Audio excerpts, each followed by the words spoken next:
السلام عليكم ورحمة الله وبركاته. بسم الله الرحمن الرحيم. الحمد لله رب العالمين،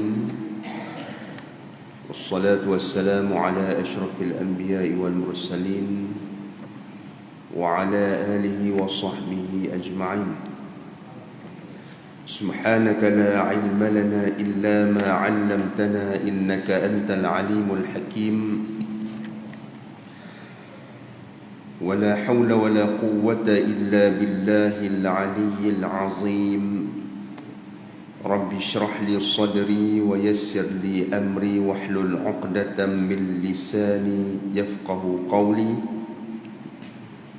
رب يسر ولا تعسر، رب تمم بخير. أما بعد. Muslimin muslimat yang dirahmati Allah, kuliah subuh pagi ini tersambung bacaan kitab Usul Tauhid, muka surat 7. Kita masih lagi membicarakan mengenai makna tauhid pada istilah ahli haqiqah. Kita sambung balik perbincangan kita pada minggu yang lepas. Qala al-musannif rahimahullahu ta'ala wa nafa'ana bi'ulumihi fid darain amin ya rabbal alamin. Kata musannif rahimahullahu ta'ala, bermula murad yang demikian itu, ini maksud daripada makna tauhid pada istilah haqiqah, tajriduz zatil ilahiyyati amma yutasawwaru fil afhami wa yutakhayyalu fil awhami. Jadi maksud daripada ta'rif atau makna tauhid pada istilah ahli hakikat, yang pertama dia kata menafi akan menerima bahagi. Setelah kita bincangkan pada minggu lepas. Yang kedua, dan tashbih, yakni menafi akan tashbih. Tashbih ni makna dia diserupakan sesuatu dengan sesuatu yang lain. Seperti kita serupakan Allah Ta'ala dengan makhluk, ataupun diserupakan dengan mana-mana sifat makhluk.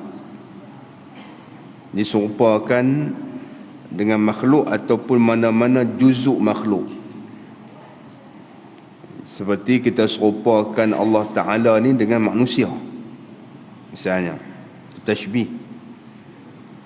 Ataupun kita serupakan Allah Ta'ala ni dengan mana-mana juzuk manusia. Dan yang ketiga, misal. Dia kata misal. Misal maknanya menafikan contoh,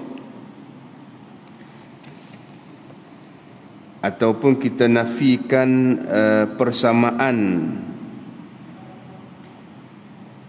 antara Khalik dengan makhluk, Allah dengan makhluk. Kita nak nafi yang tu lah, tashbih dan misal.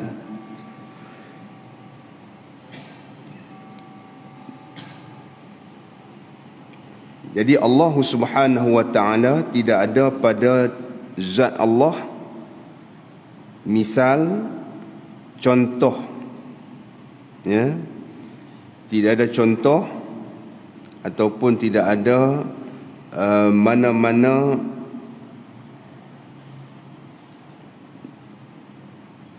contoh yang ada di alam ini, yang ada pada makhluk, disamakan dengan diserupakan dengan Allah Ta'ala. Bagaimana dalam ayat laisa kamithlihi syai'un wa huwas samiul basir. Tidak ada laisa kamithlihi syai'un. Tidak ada bagi Allah Ta'ala itu, tidak ada seperti Allah Ta'ala itu sesuatu pun. Makna tidak ada sesuatu daripada makhluk ini yang sama dengan Allah Ta'ala ataupun yang mungkin menyerupai Allah Ta'ala dengan dia dari sudut beberapa aspek. Tak ada sama sekali. Itu maksud dia. Dan syarik, yang ini menafikan syarik pada zatnya dan segala sifatnya dan segala perbuatannya. Yang ini menafikan sekutu. Syarik makna sekutu atau seseorang yang berkongsi dengan Allah. Sekutu ataupun berkongsi dengan Allah Ta'ala pada zatnya, zat Allah, dan segala sifat-sifat Allah dan segala perbuatan Allah. Ini merujuk kepada wahdaniyat, ya. Merujuk kepada apa? Kepada wahdaniyat. Yang ini menafikan ada berbilangnya zat Allah Ta'ala, menafikan berbilangnya setiap sifat ma'ani Allah Ta'ala itu, menafikan berbilangnya perbuatan Allah Ta'ala yang memberi bekas. Ya, itu makna dia. Jadi menafikan syarik, menafikan ada sekutu dengan Allah Ta'ala pada zat. Ya, makna tidak ada pada Allah Ta'ala itu satu zat yang lain yang menyerupai zat Allah. Dan juga tidak ada pada setiap sifat ma'ani Allah Ta'ala itu, ya, sifat yang sama dengan sifat Allah. Contohnya seperti sifat kudrat Allah. Sifat kudrat Allah Ta'ala memberi bekas. Ini menjadikan sesuatu daripada tiada kepada ada. Maka tidak ada di sana, di makhluk, sifat kudrat ataupun sifat kudrat makhluk yang menyerupai dari sudut memberi bekas, mengadakan sesuatu daripada tiada tanpa bahan dan juga alat kepada ada. Ya. Hanya sifat Allah Ta'ala sahaja yang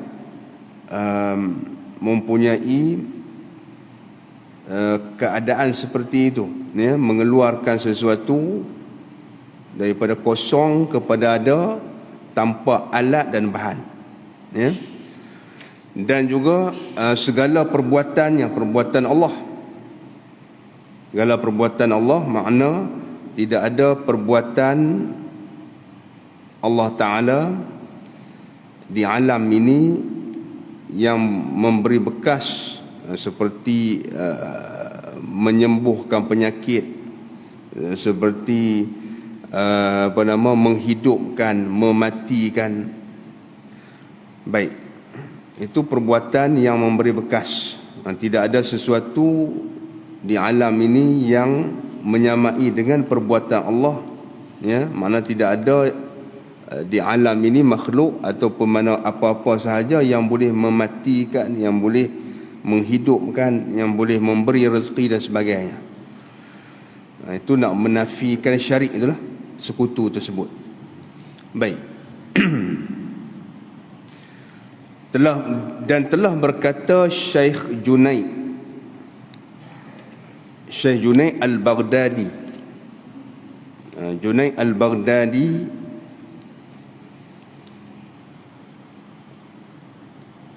merupakan al-imam, ya, ahli sunnah wal jamaah di dalam ilmu tasawuf. Junaid Al-Baghdadi ini imam ahli sunnah wal jamaah di dalam bab tasawuf.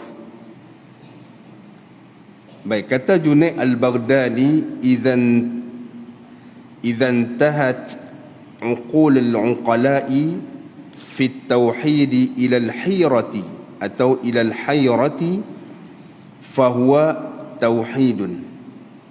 Idza intahat uqulul uqala'i fi tauhidi ila al-hayrati fahuwa tauhidun. Artinya apabila berkesudahan oleh pendapatan akal, yakni apa yang difikirkan oleh akal daripada segala orang yang berakal pada mengesahkan Allah, berkesudahan kepada tercengang, maka iaitulah tauhid. Baik. Jadi kata Junaid al-Baghdadi berkenaan dengan makna tauhid ini. Yang kata tauhid itu apa? Tauhid di sisi ahli tasawuf, bukan di sisi ahli tauhid. Tauhid di sisi ahli tasawuf, bukan di sisi ahli aqidah.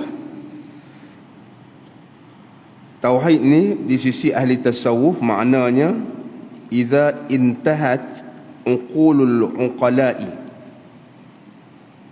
ila al-hayrati, apabila terhenti pikiran akal oleh orang-orang yang berakal, ataupun apabila sampai fikiran akal oleh orang-orang yang berakal kepada suatu keadaan dia menjadi kehairanan, tercengang. Dia jadi kehairanan dan tercengang, maka itulah tauhid. Tinggi sikit bahasa dia dan juga maksud dia. Makna dia apa?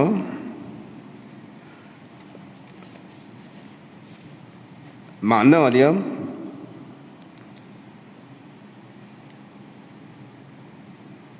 kita mentauhidkan Allah ni, mengesahkan Allah Ta'ala apabila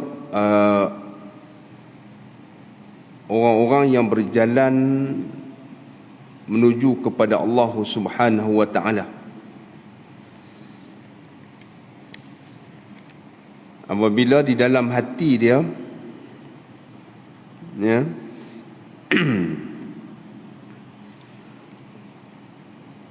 mengalami keadaan yang mana dia merasai dalam hati dia keesaan Allah Subhanahu wa Ta'ala,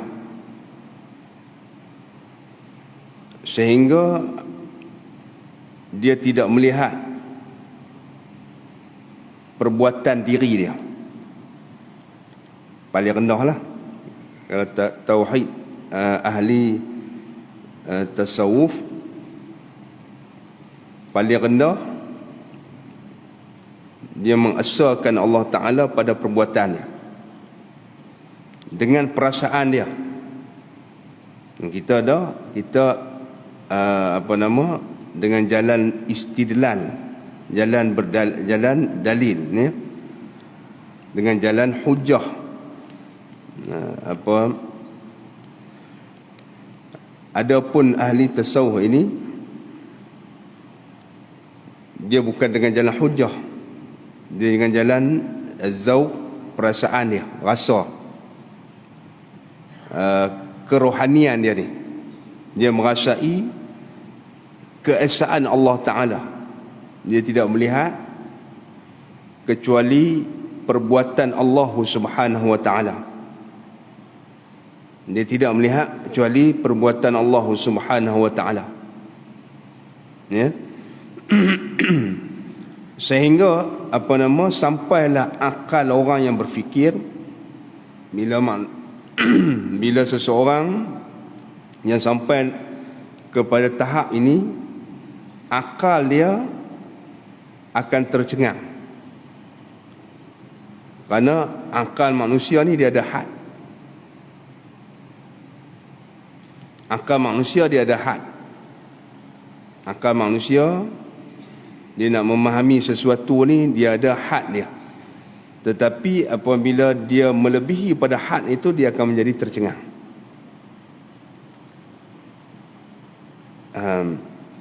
Bandingan dia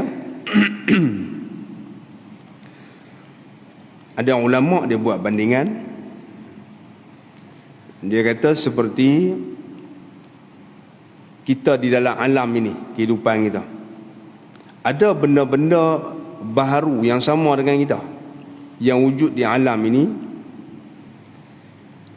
yang apabila kita mengetahui dia hakikat dia, kita dalam keadaan terpinga-pinga dan tercengang. Akal kita tak mampu untuk memahaminya. Maksud dia apa? Ada di alam ini, di alam ni macam kita juga makhluk lah. Ada benda makhluk ciptaan Allah Ta'ala yang manusia tak boleh sampai akal untuk memahami dia. Bagi contoh lah, bagi contoh, tak payah pergi tengok jauh, tengok diri kita. Tengok diri kita. Manusia yang mengkaji tubuh badan manusia itu sendiri, dia mengkaji tubuh badan manusia itu sendiri, ya. Ahli-ahli perubatan yang mengkaji tubuh badan manusia, ada tempat-tempat yang dia tercengang, tak boleh kaji dah, pasal akal dan akal fikiran dia terbatas. Depa buka ni kan, depa robek habis ni badan manusia ni, dia cek satu ni habis seluruh pelusuk badan manusia dia cari. Dia cek satu, segala organ, segala sel apa yang ada lah, daripada sebesar-besar benda sampai sekecil-kecil benda yang ada dalam tubuh badan manusia. Dan ada lagi orang panggil apa ni, kalau ahli sains dia panggil mystery science. Dia panggil misteri. Misteri ni mereka tak boleh rungkai persoalan ataupun apa yang ada pada benda tu. Mereka tak boleh rungkai, masih menjadi misteri. Misteri tu tanda akal dia takat tu lah. Jadi misteri satunya dia kata yang pertama pasal apa? Yang pertama kerana kemudahan alat. Kadang kajian yang nak buat dia memerlukan kepada alat. Jadi alat tu tak canggih. Zaman ni ataupun zaman contohnya 40 tahun yang lepas, alat masih belum canggih, tak mampu untuk mengkaji benda ni, maka mereka jadi tercengang. Tiba-tiba selepas 40 tahun alat canggih dah, dia berkaji, tengoklah benda yang tak boleh dikaji 40 tahun lepas, kerana alat tu tidak ada. Alat yang digunakan tu tidak mampu untuk mengesan. Bila kesan dah, selepas 40 tahun dia kaji, alat pun ada dah, bila kesannya buka tengok, tercengang pula. Dia ingat boleh selesai masalah, tercengang pula. Ada lagi yang selepas diperincikan benda dia kaji tu, dia tengok pula, oh tercengang pula, kena tunggu lagi 40-50 tahun pula. Mudahnya macam ni lah tuan-tuan. Mungkin saya cerita ni nampak macam susah sikit nak faham kan, benda tak nampak. Saya bagi hak benda tak nampak juga anak abang ni, tapi benda ni reality. Tak nampak lah, tapi benda ni benda yang mudah faham sebab kita alami. Contohnya virus COVID tu. Dah lah benda tu tak nampak kan, hanya boleh nampak di bawah kan pembesar sajalah, kanta pembesar ya, mikroskop tu pun tak boleh nak tengok betul. Kemudian masih lagi pengkaji menjadi sampai kepada tahap dia tercengang. Dia mengkaji sifat dan kelakuan dia, kan? Macam mana nak cari penawak dia, macam mana cara dia nak atasi dia, nak bendung. Ada benda-benda yang tercengang dalam kajian tu. Kalau benda halui ni bukan payah, dia kena try, dia kena test, kan? Kalau benda besar gajah tu senang, kan? Besar kucing kan tak apalah, kita tahu dah macam mana nak ni. Ni masalahnya benda halui, kan? Ubat tak ada. Dia bukan jenis, benda ni bukan jenis pakai ubat, ya. Dia kena ada pencegahan, ya, kan?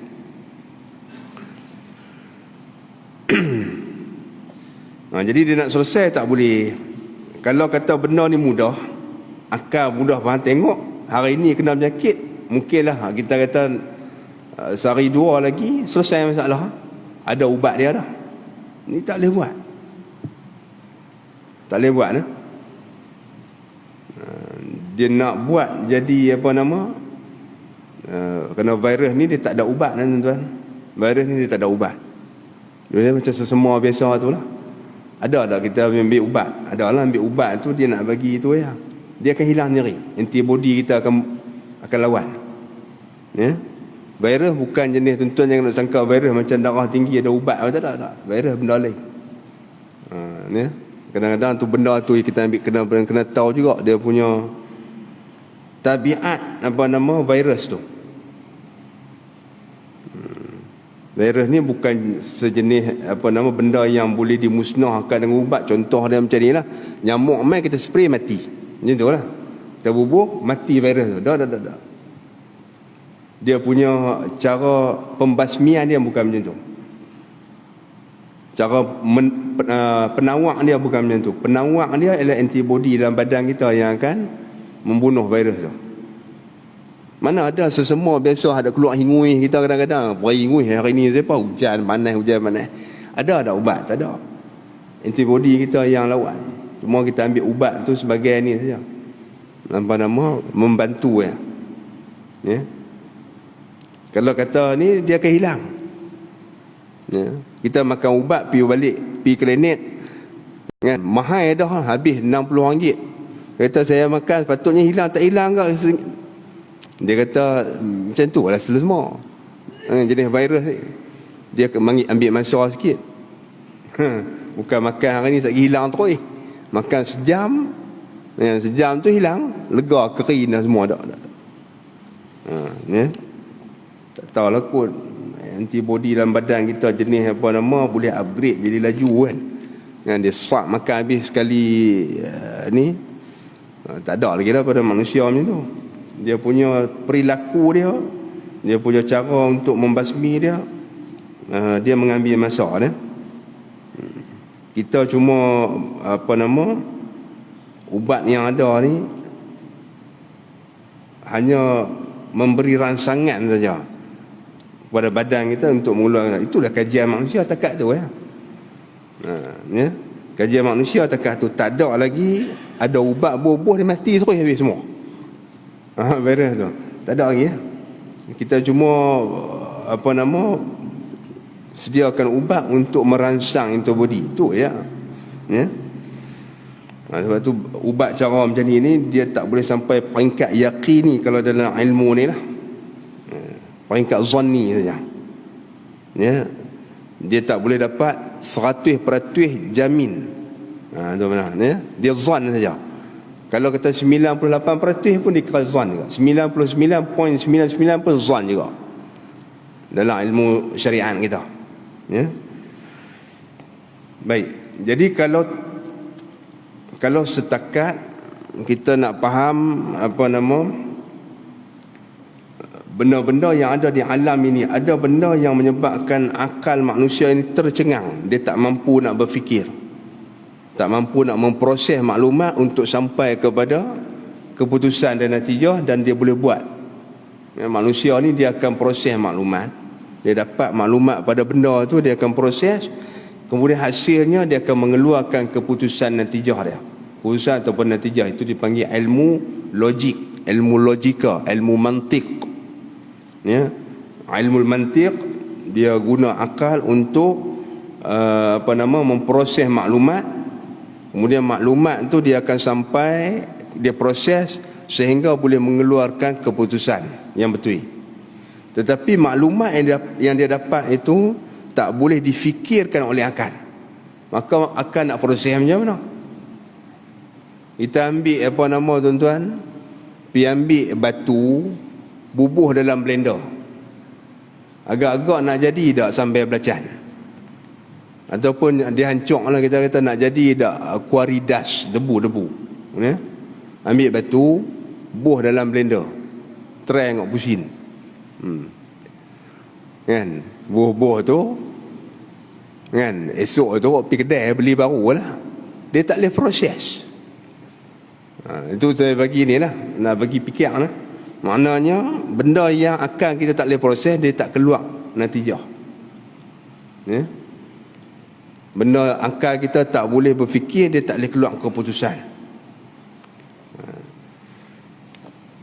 Maknanya di alam kita ini, kalau ada benda macam tu pun akal kita dah tercengang dah, tak boleh buat keputusan. Begitulah di sisi ulama, di sisi ahli tasawuf, ya, apabila orang-orang yang sampai pada peringkat mentauhidkan Allah Ta'ala dengan zauq dia, dengan perasaan dia. Maknanya di dalam mata hati dia, dia merasai keesaan Allah Ta'ala pada perbuatan dia. Ya. Kita tahu Allah Ta'ala itu menyembuhkan penyakit, tetapi kita masih lagi bergantung pada ubat tu. Bila kita makan ubat, kita masih rasa ubat ni boleh ni, ya. Ubat ni, ya. Kita tahu kata Allah Ta'ala sembuhkan. Kerana kalau kita kata ubat ni yang menyembuhkan, kafir kita keluar pada agama Islam. Kita mensyirikkan Allah Ta'ala pada perbuatan dia, kan? Tetapi kita ambil ubat itu, mula kita yakin Allah Ta'ala yang menyembuh dari sudut dalil dan juga dari sudut dari sudut dalil kita tahulah Allah Ta'ala lah yang menyembuhkan, yang Allah Ta'ala menghidup mematikan. Yang dari segi i'tiqad, dari sudut i'tiqad kita tahu. Kita tak kata yang menyembuh ubat tu, tetapi kita bergantung pada ubat tu. Hati kita bergantung pada ubat tu.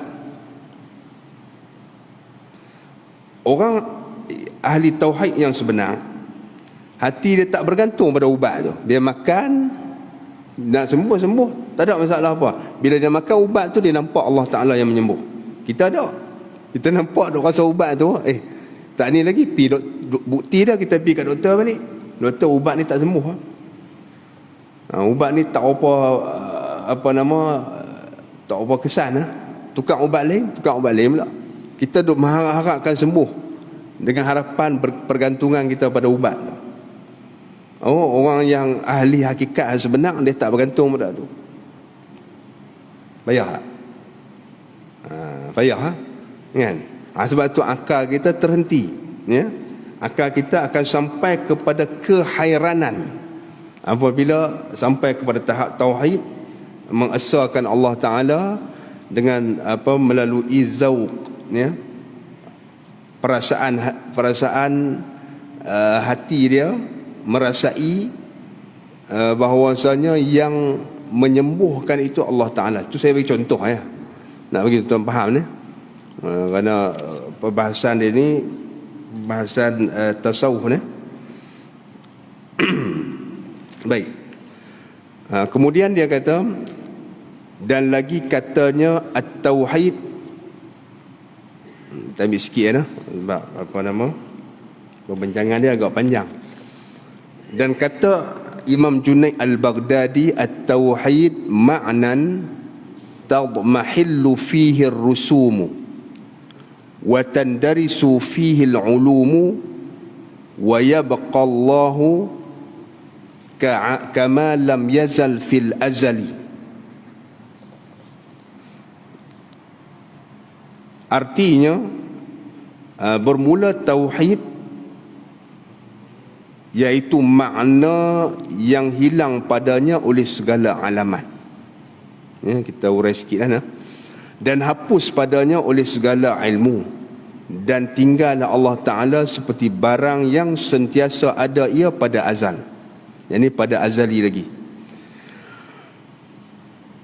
Apa maksud kata Junaid al-Baghdadi ada pengertian tauhid yang kedua ni? Dia kata tauhid ini ialah suatu makna, dari suatu sifat yang Allah Ta'ala ciptakan di dalam hati seorang hamba yang mengenal Allah Ta'ala dengan sebenar-benar kenal. Mengenal dengan zauq, bukan mengenal dengan dalil.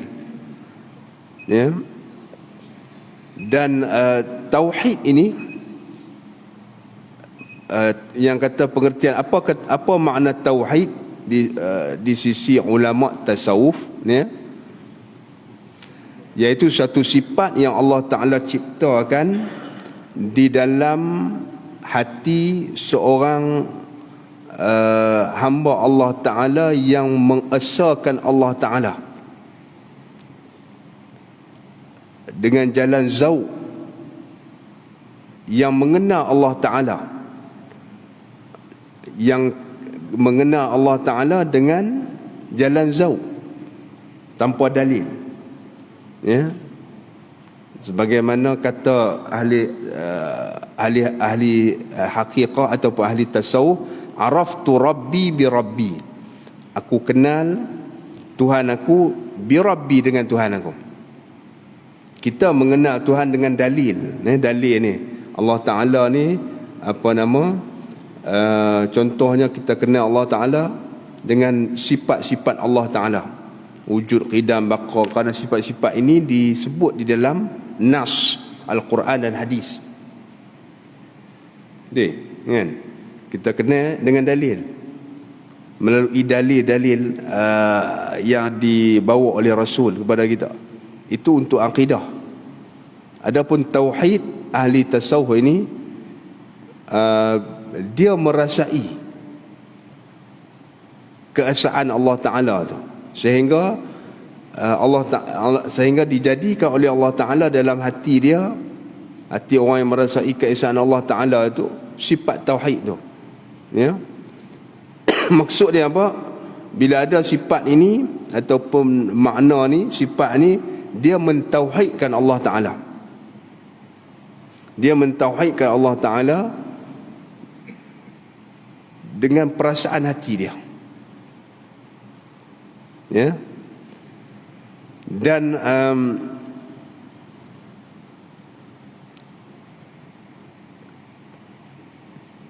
tauhid ini, keesaan dia kepada Allah Ta'ala itu, bila ada perasaan itu dalam hati, maka tauhid itu menguasai hati dia.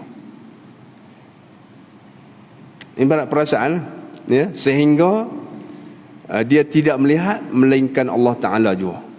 Maknanya dia tidak merasai melainkan dia merasai kebesaran Allah. Dia merasai kebesaran Allah Subhanahu wa Ta'ala. Baru mai perasaan al-khauf, takut. Selagi mana kita tak merasai kebesaran dia, sebab Allah Ta'ala tidak boleh dilihat dengan mata kasar, ya. Tak boleh dalam dunia ni. Kalau boleh tengok dalam dunia mata kasar, semua orang taat kepada Allah, tak ada seorang pun kafir, ya. Masalah tak boleh tengok. Kan? Nampak tak? Panjang lagi perbincangan dia. Sebelum kita nak menghuraikan maksud perkataan apa, perkataan Imam Junaid al-Baghdadi ni, kita kena faham dulu konsep dari sini, ya. Kita pun masa terbatas, tuan-tuan. Jadi insya-Allah kita akan bincangkan semula maksud perkataan Al-Junaid al-Baghdadi pada ta'rif atau pengertian yang kedua ni, mengenai tauhid. Saya rasa cukup sekadar itu dulu pada pagi ini. Semoga memberi manfaat kepada kita. Wallahu subhanahu wa ta'ala a'lam.